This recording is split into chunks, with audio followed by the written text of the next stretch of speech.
Hello दोस्तों, आप सभी का स्वागत है मेरे चैनल में। चलिए आज बात करते हैं कि भगवान ब्रह्मा जी को किस प्रकार अपनी पत्नी से मिला था एक श्राप।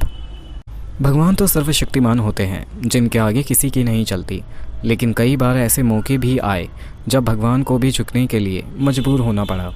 उनके भी हाथ जोड़कर करनी पड़ी प्रार्थना, तब जाकर उनके जीवन में खुशियाँ लौटी। सृष्टि की रचना परमपिता ब्रह्मा ने की, यह तो सभी जानते हैं। लेकिन क्या आप यह जानते हैं कि एक बार ब्रह्मा से भी भारी भूल हो गई थी।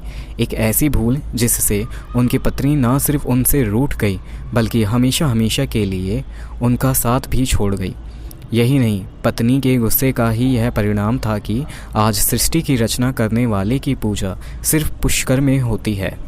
दूर पहाड़ों की चोटी पर विराजित है सावित्री, परमपिता ब्रह्मा की अर्धांगिनी सावित्री। लेकिन यहाँ सावित्री रूठी हुई है, नाराज़ है। यही वजह है कि ब्रह्मा के मंदिर से बिल्कुल अलग थलग उन्होंने पहाड़ पर अपना बसेरा बनाया हुआ है। आप सोच रहे होंगे कि आखिर सावित्री किस बात पर ब्रह्मा से नाराज़ है, क्यों वे अपने पति से अलग मंदिर में विराजित है। इस सवाल का जवाब छुपा है पुष्कर के मंदिर में। यह मंदिर न सिर्फ ब्रह्मा और सावित्री के बीच की दूरी बढ़ाने की कहानी कहती है, बल्कि उन दोनों के रिश्ते टूटने के किस्से पर भी मुहर लगाती है।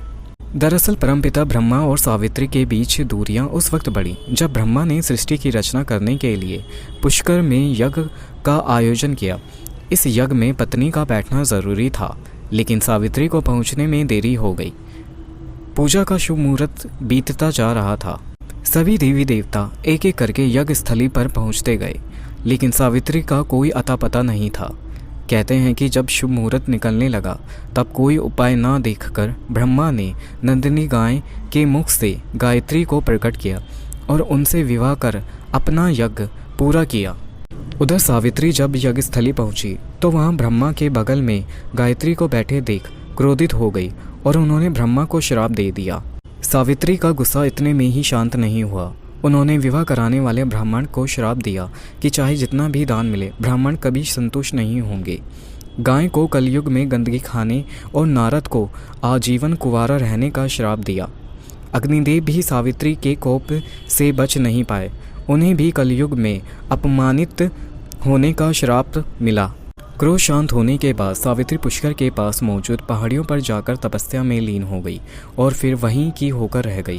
कहते हैं कि यही रहकर सावित्री भक्तों का कल्याण करती हैं। पुष्कर में जितनी अहमियत ब्रह्मा की है उतनी ही सावित्री की भी है।